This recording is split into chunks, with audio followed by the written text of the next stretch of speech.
Welcome back here on Live Impact News on the WCNC Charlotte app. So this week, North Carolina lawmakers are fast-tracking a bill that would create requirements for data centers. Data centers has been a big topic, not only here in our area and in our state, but across the country. So it's happening as multiple cities around the state, including Charlotte, which we reported on, are considering their own regulations.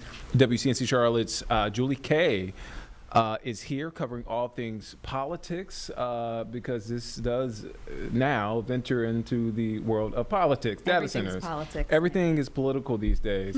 But Charlotte, there is, I want to put in, there is a call for a 150-day moratorium. Yes, and Charlotte City Council is voting on that 150-day moratorium on data centers on Monday. And I do expect that to pass because it's just a pause, not a ban, while the city officials take those 5 months to put together their own city regulations. We've talked about placement. You don't want them too close to residential neighborhoods, like the one in East Charlotte has gotten a lot of flack for being way too close to just single-family homes. Also talking about, internal cooling systems, so they're not using water from the city of Charlotte supply. Energy usage is a big deal right now, especially with the Duke Energy proposed rate hikes.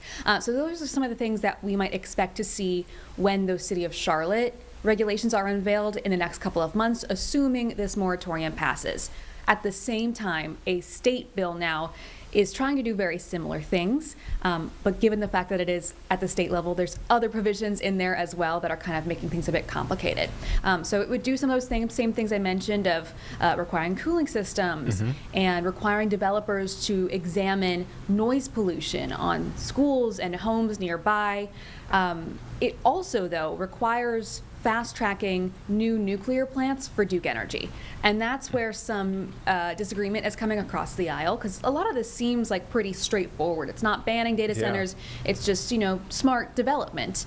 On either side of the aisle, it's that provision about the nuclear energy that has some Democrats concerned, specifically ones from our area. Representative Jordan Lopez saying this is, supposed to be the Ratepayer Protection Act.